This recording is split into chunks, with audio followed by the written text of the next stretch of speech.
You think you're just being nice, but if you are quieting your voice, overextending yourself, or putting yourself last in situations, you might be people pleasing and you don't even realize it. You may be people pleasing yourself to burnout, people pleasing yourself to resentment, and people pleasing yourself to exhaustion. And this video I'm sharing with you is talking about 5 hidden truths to know that people pleasing is wrecking your mental health. So I want to talk about this because I know it all too well, because I grew up from a young age in a home that dealt with violence.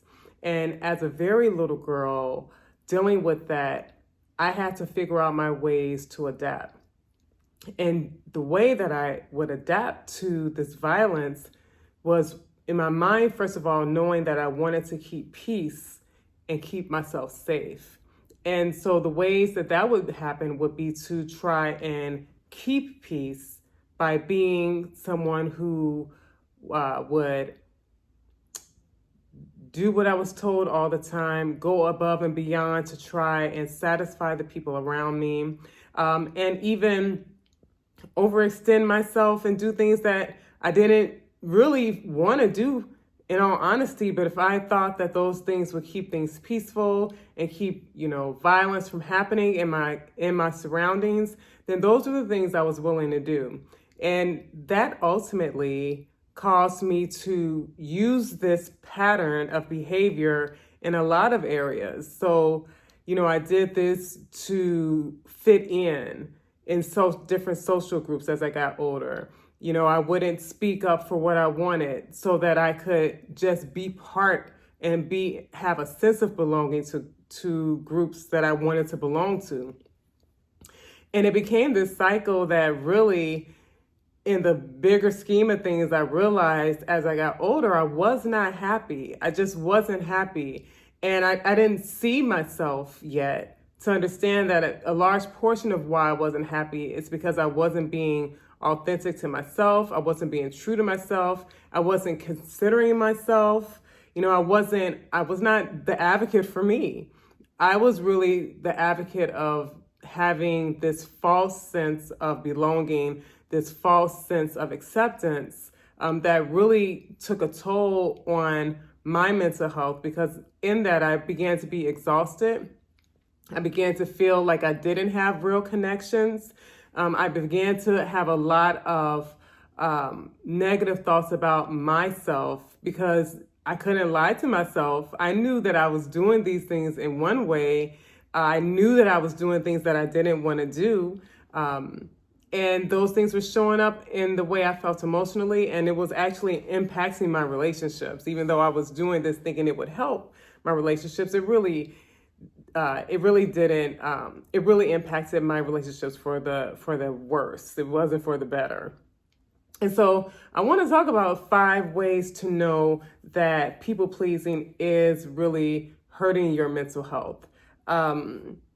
It's one of those things where you think that you're doing the right thing, even though there's a part of you that doesn't feel like you're really doing the right thing because you feel uncomfortable. But it's so interesting how we are not able to name these things early on. We're in these patterns. There's some normalcy to the patterns because we've been doing them for so long, but there's still this part of us that just doesn't feel right. And the thing is learning how to trust these feelings that you have and to value the importance of how you feel to yourself, because that's, yes, your body and your spirit trying to tell you something.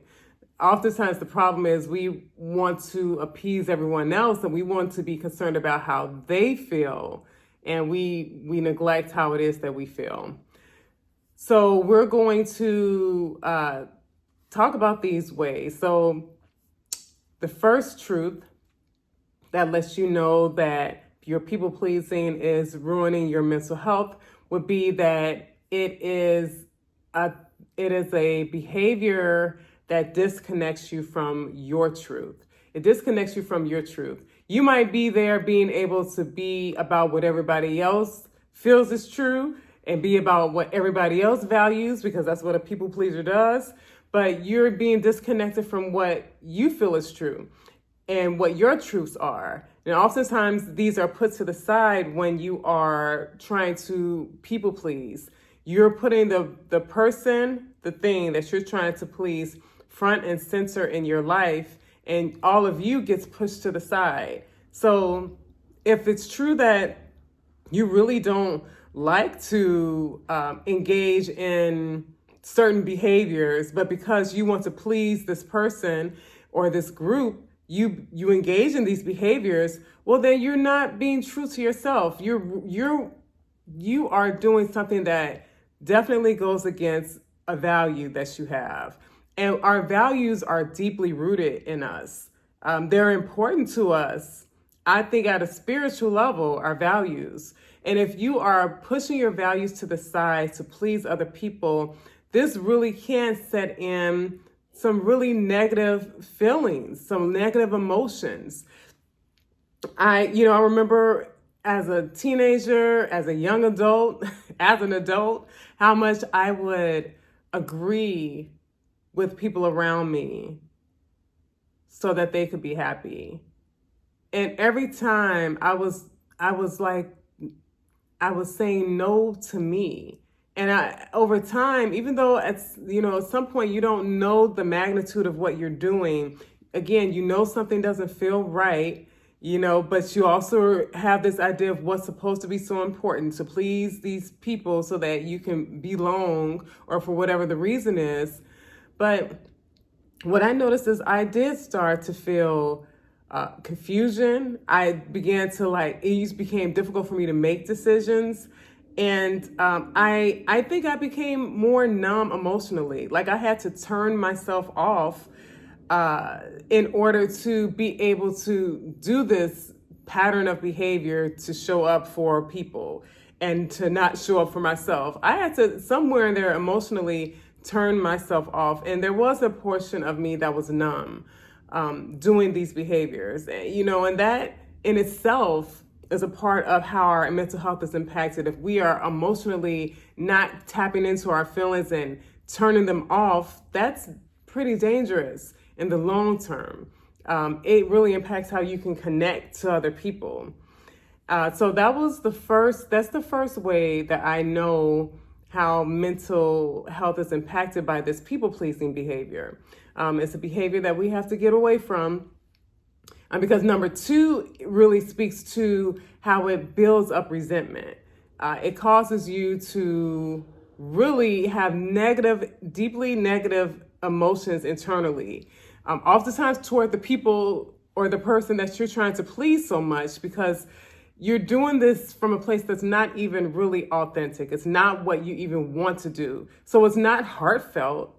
So it's easy to build resentment about things that you don't want to do, because this part of you inside of you is knowing that it is not satisfied, but you're doing this behavior and we think we fool yourself, but you're not fooling yourself. And so this resentment builds up oftentimes to the people that you're trying to please, because oftentimes they don't even know the magnitude of sacrifice you're making to do these things. So their way of appreciation oftentimes isn't even hitting the level of appreciation you would need to get from them, because it's so off balance, because it's not even what you want to do in the first place. So resentment can come to other people, but what I remember realizing for myself is that though I did build up resentment toward other people, I had a huge resentment to myself. It was a huge resentment deep down. And that looks like having negative self-talk, sometimes even being in spaces where I would try to, rehearse if I had done this thing the way that would have been comfortable for me. If I had said something else, if I hadn't just acquiesced and gone along with it. And you can't fool yourself. And so it was a lot of resentment that can build up toward yourself. And having resentment towards yourself, smiling on the outside to other people, but you're really frowning inside towards yourself, really can take a hit to your self-esteem. And that's a big part of how many people present with depression, for example, is they have low self-esteem. So the question comes, what's behind the self-esteem issues? And oftentimes it is that we are saying no to ourselves every time in order to say yes to someone else. So thinking about the resentment that comes from this, and resentment is such a terrible emotion to carry, to have resentment toward other people who probably don't even know you're upset and resentful, because some of them think that you're doing what you wanted to do. And then that resentment towards yourself, that's like very suffering to be in that space. So this is something to really think about. We don't want to be resenting ourselves. We want to, at the end of our day, be able to hug ourselves, give ourselves a pat on the back, and think about how proud we are of ourselves for whatever the things are that we did in our day. The third way that people pleasing hurts your mental health is through its ability to build anxiety, to trigger anxiety. And this is anxiety that you probably didn't even realize you were carrying. And when you're trying to please people, for many, because there's such this disagreement internally to what you're doing externally, you can feel uneasy. You can be doing things that really make you uncomfortable just to please other people. Things that you wouldn't do normally. These aren't things you would even be about. But because you're trying to people please, you're doing something that's taking you out of your comfort zone, but not in a way to help you grow. It's just taking you out your comfort zone because it's not aligned with you. It's not aligned with who you really are. It's not aligned with your joy, your happiness, your desires. It is aligned with trying to get people to value you. But if we just value ourselves, that's alignment right there. Alignment doesn't come from trying to get people to value you. So I remember definitely being a young girl who carried quite a bit of anxiety because it was always thinking about going into those spaces where I was going to have to perform. I wasn't going to be able to be myself, or so I thought I couldn't be myself. I was going in those spaces, putting on a mask and not being who I really am. And when you do those types of things, that can bring up anxiety when we think about performing, especially performing from a place that's not authentic. That can bring up anxiety and, bring up social anxiety because we're just not comfortable being who we are and just being for yourself and just allowing the chips to fall as they may, and allow the people who would really still hang around to be there. It can be scary to think about the idea that if you say no to people, that there won't be anybody there and that you'll be alone. But you're never really alone. If we are there for ourselves, that's number one. That's the number one building block, is to be there for yourself. And then when you're being true to yourself, then more truthful people who are really aligned with who you are will come along. And then those can be beautiful connections. But we do have to take that sacrifice and that risk of saying no, and seeing what happens afterwards. But I guarantee you, more times than not, the world isn't going to end when you say that. It's, things may change, but I think they will be changes for the better. And so the fourth way to know that people pleasing is hurting your mental health is that it damages relationships instead of protecting them. Think about it. If you're resenting people, at some point, first of all, some of those relationships may end up inevitably blowing up because the way that I remember when I was younger, oftentimes when I didn't speak my mind, eventually at some point I would blow up. You know what I mean? Because I'm holding all this resentment in, I'm holding in all these emotions, all this dissatisfaction, and then that person who you're trying to please could do something small, but then it all comes out. You know what I mean? And it doesn't come out in a calm way. It's like, it can be more explosive. It can be, more exaggerated. because you have held so much of your truth in for so long. And it's like blowing your top. And when you do those types of things, that actually hurts relationships, right? I mean, because many times people who you're people pleasing don't know that you're not wanting to do these things. Some people do, but there are many who don't. There are many who think you're doing this because you're doing it. And believe it or not, some of those people, if you were just to be honest, they would still be there and they would get it. But our fear and the things that we tell ourselves about what's going to happen if you're just honest and being yourself and not trying to overextend yourself, it can be ideas that just aren't true. But this can hurt your relationships because of the way you respond. Or maybe you're someone who doesn't blow up, but you start avoiding these people. So then the connections are lost.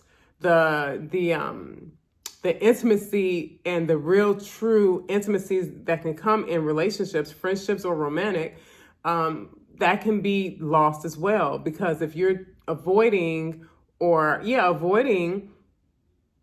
in order to deal with the emotions you have, then it's hard to get close. And even if you are seeing these people day to day, there's a wall built up when we are people pleasing because you're not being authentic. So you can't really get to intimacy in these relationships because the whole thing is a facade.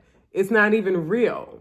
So to want deep relationships, we have to be honest with who we are, because we only get deep relationships when the relationships are authentic. So our relationships do suffer because there's so many ways that you're trying to protect yourself.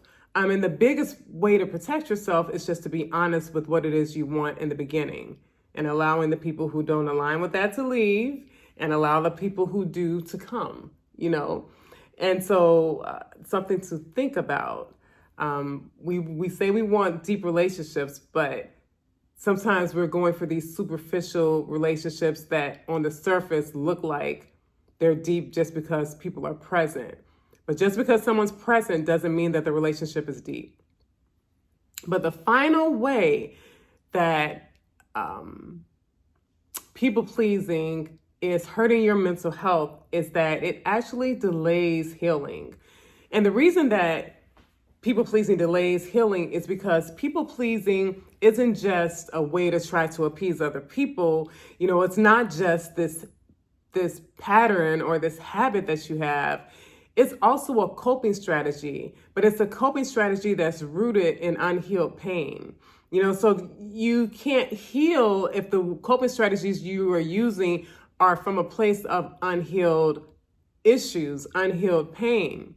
We have our coping strategies that are healthy, and we have those coping strategies that are less than healthy. They're just getting you by, but they're not really, they're keeping you stuck in these patterns that, actually aren't the patterns that you want. They're actually the things that you want to get away from. And so in order to truly heal, we first have to be aware of what we're doing. And, we have to be honest about it, and we have to be honest with ourselves so that we can, see that these patterns of behavior, this people-pleasing behavior, is a coping strategy that you may have needed at a point in time when you were not safe, and that sometimes we take these patterns and make them regular habits, even years and years and years later. But the thing is, to be honest, that this thing isn't helping you. This thing isn't making you feel happy. This thing is really hurting you. So recognizing, are you still feeling the pain around these behaviors that you're actually trying to get away from? Is it rooted in pain while you're doing the thing that you're doing? Or is it rooted in love? And when we're people pleasing, it's rooted in pain because we're trying to avoid feeling pain. That's why we're trying to over appease. We don't want to feel that pain or that familiar pain that was so gut wrenching in the past. We don't want to feel that anymore. And so you're doing this pattern to avoid that. But the real way to deal with that is to look at the pain and to address it and to start finding patterns of behavior that really help you feel truly like you're resolving the issues that were there in the first place. So let me know in the comments by putting a heart if this resonates with you. And I will be back next week to talk to you again.